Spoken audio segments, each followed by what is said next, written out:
ग्रामीण विकास मंत्री अनुरोध सिंह जी, हमारे पूर्व विधायक तिलकराज शर्मा जी, हमारे नशा निवारण के उपाध्यक्ष संजय भारद्वाज जी, इस पंचायत की हमारी प्रधान, सभी 4 पंचायतों से आए हमारे बुजुर्ग, माताएं, बहनें, युवा साथियों, प्यारे बच्चों, चुने हुए पंचायत प्रतिनिधि।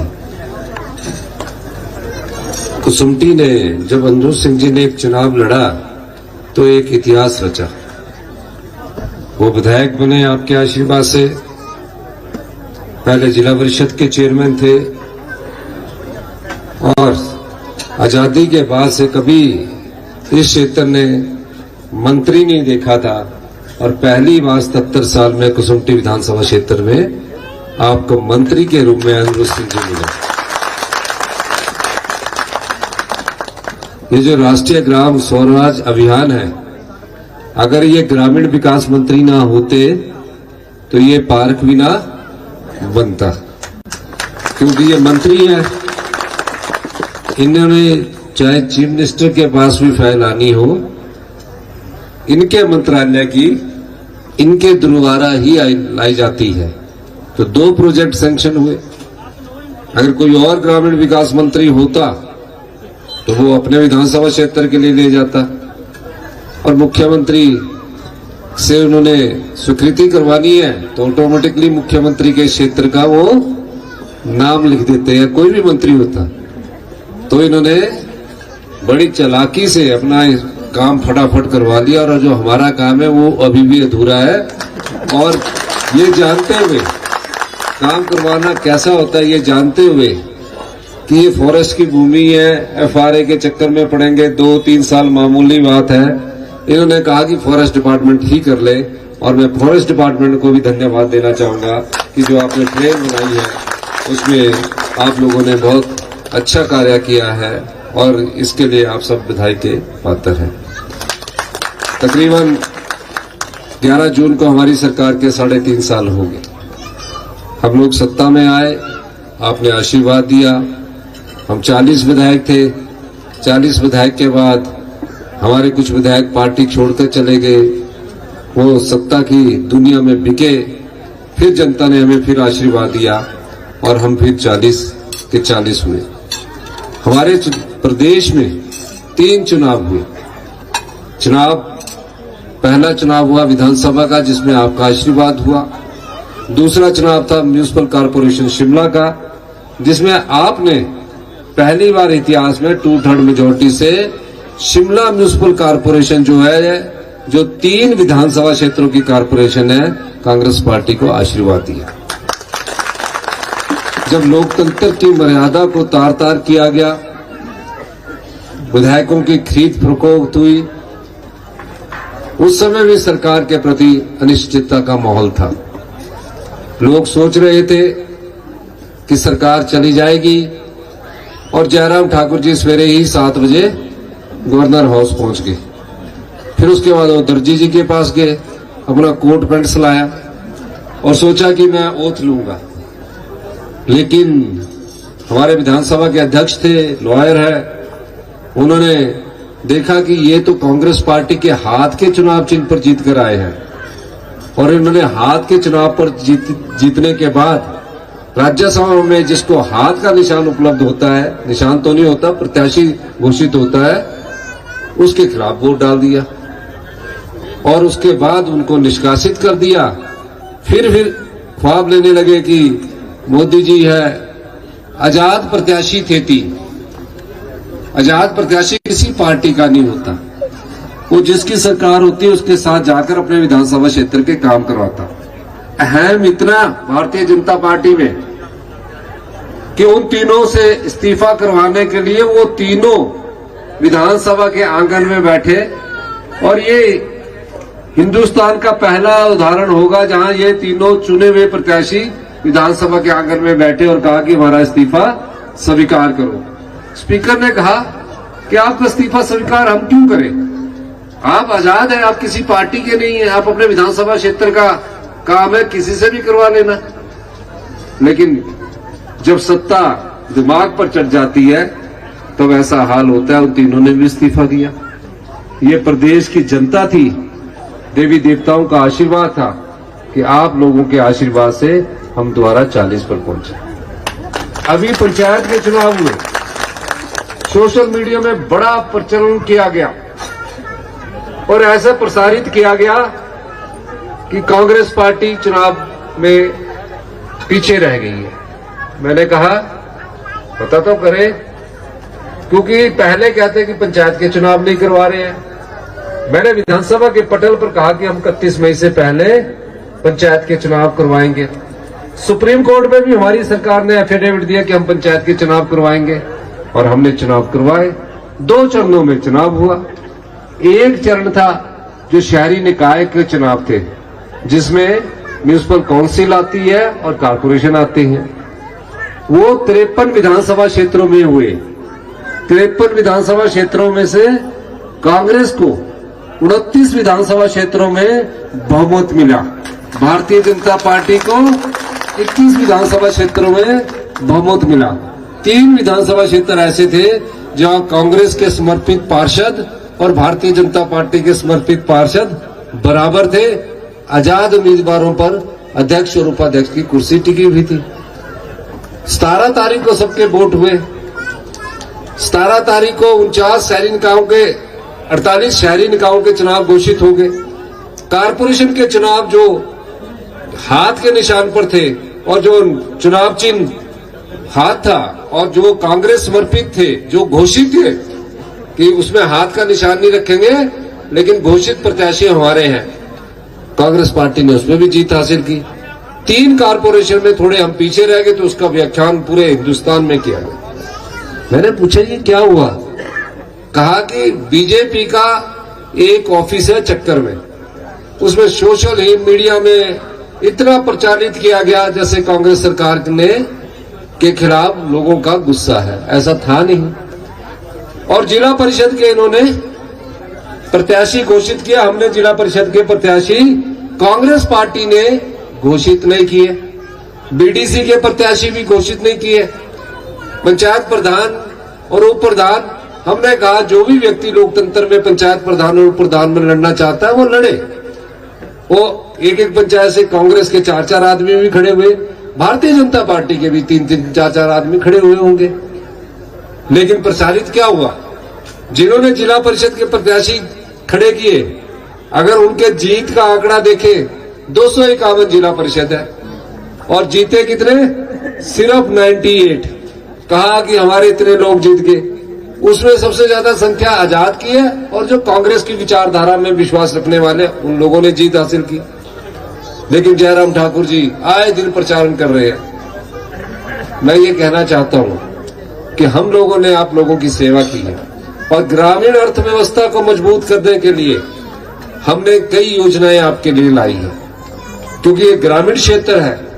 आज गाय का दूध आप अपनी सोसाइटी बनाइए, सरकार गाय का दूध 61 रुपए किलो खरीदेगी, भैंस का दूध 71 रुपया किलो सरकार खरीद रही है। और ये यही नहीं रुकने वाला, क्योंकि 80% और 90% हमारे लोग गांव में निवास करते हैं। हम खुद किसान परिवार से आते हैं, आप जैसे आम परिवार से उठकर मुख्यमंत्री की कुर्सी तक पहुंचे हैं। तो ग्रामीण अर्थव्यवस्था में हल्दी उगाएंगे आप। अगर आज आप हल्दी उगाएंगे जो प्राकृतिक रूप से उगती है, जिसको ना बंदर खाता है ना नीलगाय खाती है, कोई भी नहीं खाता, डर के मारे रहते उससे, वो 150 रुपया किलो सरकार आपसे खरीदेगी। अगर गेहूं उगाएंगे आप सिर्फ गोबर से तो सरकार 80 रुपया किलो आपसे खरीदेगी, मक्की 50 रुपया किलो खरीदेगी। अभी लोग इसकी तरफ ध्यान नहीं दे रहे। जिस तरह शिमला में सेब होता है आने वाले समय में, क्योंकि ये क्षेत्र में हल्दी होती होगी, हल्दी आपको कैश क्रॉप के रूप में, अगर किसी की 1 बीघा जगह है तो 1 लाख रुपया आपको मिलेगा। 1 बीघा जगह में हल्दी उगाने का सरकार की तरफ से आपको मिलेगा। तो ये आपके लिए पैसा है ग्रामीण अर्थव्यवस्था को मजबूत करने के लिए। सामाजिक सुरक्षा में जो विधवा बहनें हैं जिनके बच्चे डॉक्टरी की पढ़ाई कर रहे हैं, कॉलेज में पढ़ रहे हैं, प्रोफेशनल कोर्सेज में गए हैं, नर्सिंग कोर्सेज में गए हैं, उनके लिए हमने पूरी फीस सरकार देगी। उसके लिए इंदिरा गांधी सुख शिक्षा योजना लेकर हम आपके पास आए हैं। उसके अलावा जो आम परिवार से उठकर व्यक्ति डॉक्टर बनता है और डॉक्टर की फीस है 75,000 1 लाख रुपया साल की, हॉस्टल की फीस होती है 60,000 रुपया।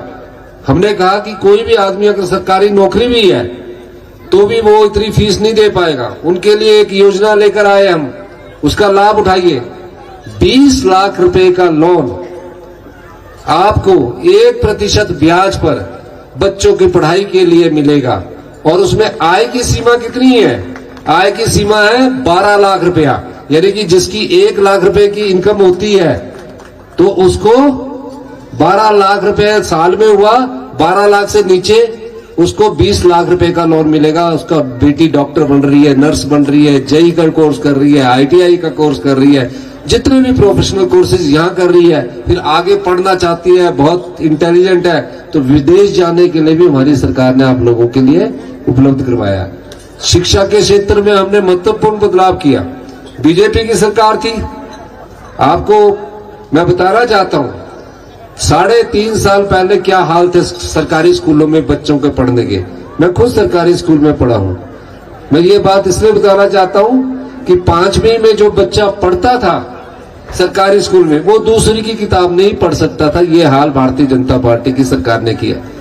माँ बाप तो बच्चों को तैयार करके पढ़ने के लिए भेजते हैं, सोचते हैं कि स्कूल में बहुत अच्छी पढ़ाई होगी, लेकिन हुआ क्या कि हम 21वें स्थान पर थे।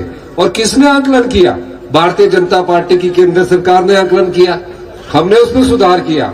हमने कहा जो सरकारी स्कूल में पढ़ने वाले किसान के बच्चे हैं, आम परिवार के बच्चे हैं, उनकी पढ़ाई को कैसे मजबूत किया जाए। और हमने पहली कक्षा से इंग्लिश शुरू की और पूरी जगह टीचरों की व्यवस्था करने की दिशा में हम आगे बढ़ रहे हैं। उसका असर ये हुआ, उसी भारतीय जनता पार्टी की सरकार ने जिसने 2021 में क्वालिटी एजुकेशन में, गुणात्मक शिक्षा में प्रदेश को 21वें स्थान पर पहुंचाया था। आज हालात ये है कि हम उस 21वें स्थान से छलांग लगाकर 5वें स्थान पर आ गए। ये हमारी शिक्षा नीति है।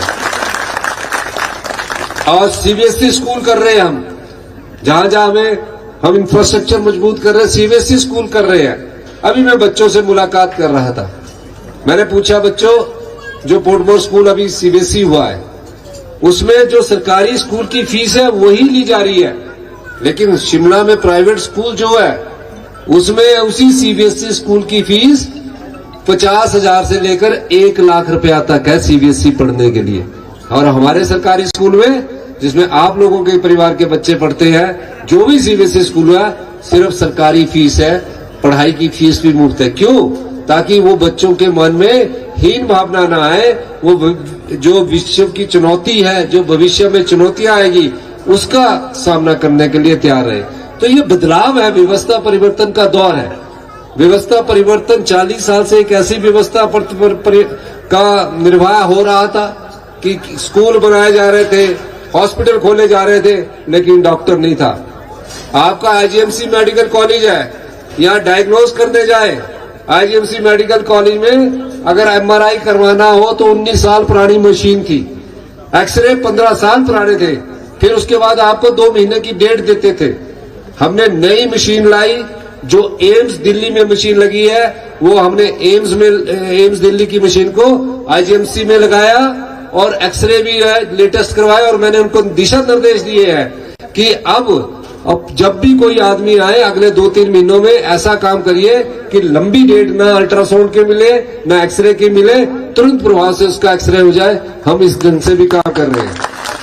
ये सब चीजें चल रही है।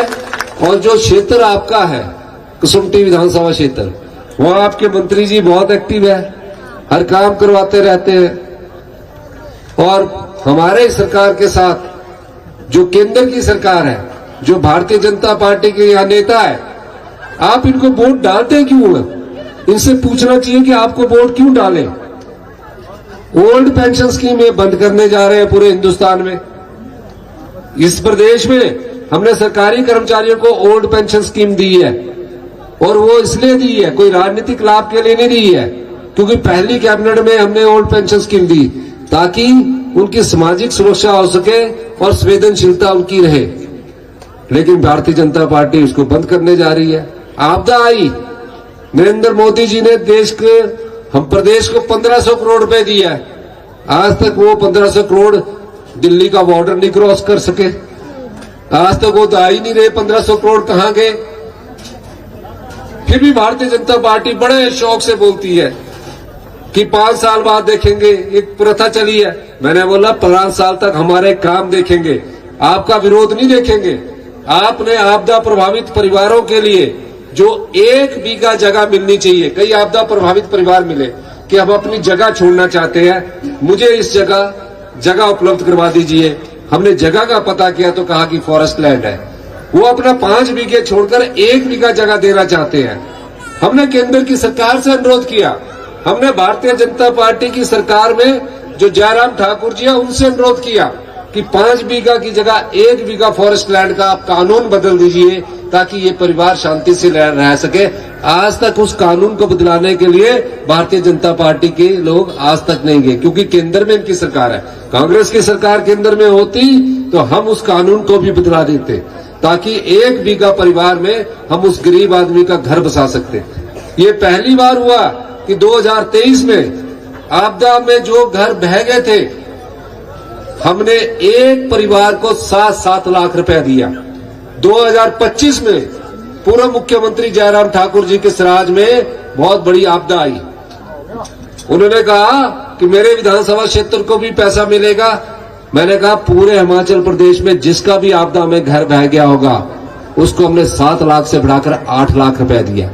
पर आप तो हमारा विरोध करते हैं। और केंद्र सरकार ने 1952 से एक आरडीजी मिल रही थी। मतलब आप लोगों का अधिकार है, जो आप जंगल बचाते हैं, जो आप पानी को बचाकर रखते हैं, जो आप स्वच्छ हवा देते हैं, उसके कारण हमको 10,000 करोड़ हर साल आरडीजी मिलती थी। भारतीय जनता पार्टी की सरकार ने वो अधिकार जनता का छीन लिया। सरकारें आती है, सरकारें जाती है, मुख्यमंत्री आते हैं, मुख्यमंत्री और मंत्री आते हैं जाते हैं, लेकिन जो जनता का अधिकार 75 साल से मिल रहा था उसको उन्होंने छीन लिया।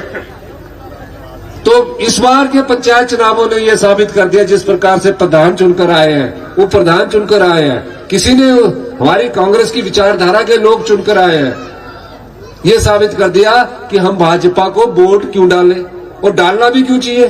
क्या किया उन्होंने, प्रदेश का बेड़ा गर्क करके रख दिया। आज हम जो प्रदेश की संपदा है उसको हम बचा रहे हैं, भ्रष्टाचार के चोर दरवाजे हम बंद कर रहे हैं। ये भारतीय जनता पार्टी ने इंडस्ट्रीज के नाम पर 5000 बीघा जगह कितनी होती है, ये जो 9 हेक्टेयर है आपकी, ये सिर्फ 250 बीघा है, 250 बीघा होगी। 1 हेक्टेयर 12.5 बीघा का है तो मतलब 250 बीघा हुई, 120 बीघा हुई। इन्होंने 5000 बीघा जगह बद्दी में, नारागढ़ में बिना रजिस्ट्री के, आप रजिस्ट्री करवाते हो, महिलाओं को 6% लगता है, पुरुषों को 8% लगता है। उद्योगपतियों को उद्योग के नाम पर दे दी और उसका मूल्य कितना, 1 करोड़ रुपया मूल्य रखा। कितना रखा, 1 करोड़ रुपया। किसकी संपदा है, लुटा दिया इन उद्योगपतियों को। 5000 बीघा अगर 1 बीघा वहां बेचा जाए तो 1 करोड़ रुपए का बिकेगा, और 5000 करोड़ रुपए की जगह 1 करोड़ रुपए में इन भारतीय जनता पार्टी के लोगों ने कस्टमाइज पैकेज के नाम पर दे दी। वो संपदा आपकी है, हम आपके संपदा के संरक्षक हैं। हम सरकारी स्कूलों में शिक्षा की व्यवस्था को ठीक करने के लिए आए हैं, हेल्थ सेक्टर में व्यवस्था को ठीक करने के लिए आए हैं। लेकिन भारतीय जनता पार्टी ने जिनको 60,000 करोड़ रुपया आरडीजी और जीएसटी कंपनसेशन सेस के रूप में मिला, हमारे से ज्यादा मिला, उन्होंने आपकी संपदा को बर्बाद किया। ये सारे स्कूल नए होने थे, ये सारे हॉस्पिटलों में 20-20 साल पुरानी मशीनें अगर बदल देते तो आज जो हमारे पेशेंट है चंडीगढ़ और बाहर जाते, 1000 करोड़ रुपए का इलाज करवाने वो बाहर न जाते। इस प्रकार की भारतीय जनता पार्टी की सरकार है। मैं सिर्फ इतना कहना चाहता हूं कि आप लोगों के आशीर्वाद से, ईमानदारी से, नैतिकता से, पारदर्शिता से आपकी हम सेवा कर रहे हैं। और मैं ये भी कहना चाहता हूं कि इस क्षेत्र के जो विधायक हैं जो माननीय मंत्री जी है वो आपके दर्द को बांटते हैं, आपके दुख को मुझसे साझा करते हैं, कहते हैं कि ये कार्य कर दी जाए। जो इन्होंने मांगे रखी है, जिसमें सड़कों की मांगे इन्होंने प्रमुख रूप से रखी है, मेरे से ज्यादा मंत्री जी मंत्रिमंडल में जानते हैं कि क्या है, लेकिन फिर भी हम इसको अगले 8-9 महीने में जो इन्होंने 5 करोड़ रुपए की मांग रखी है, सिस्टमेटिक ढंग से मैं उसको उपलब्ध करवाने की पूरा कोशिश करूंगा। और एक इन्होंने कॉमर्स की बात कही है, अगर 50 बच्चे उस स्कूल में एडमिशन लेंगे तभी कॉमर्स की हम क्लासेस शुरू कर सकते हैं। तो आप उनके 50 बच्चे अगर कॉमर्स में उस कॉलेज में बोर्ड में एडमिशन लेंगे तो हम सरकारी उसमें कॉमर्स की शुरुआत भी कर देंगे। बाकी एक वेटनरी डिस्पेंसरी का है, ये माननीय मंत्री जी से बात करके जो भी उसका निकलेगा तो ये माननीय मंत्री जी कैबिनेट में ला सकते हैं, ये मैं उनसे अनुरोध करूंगा। आप लोगों ने हमारी बात सुनी, आपका बहुत बहुत धन्यवाद। जय हिंद, जय माता।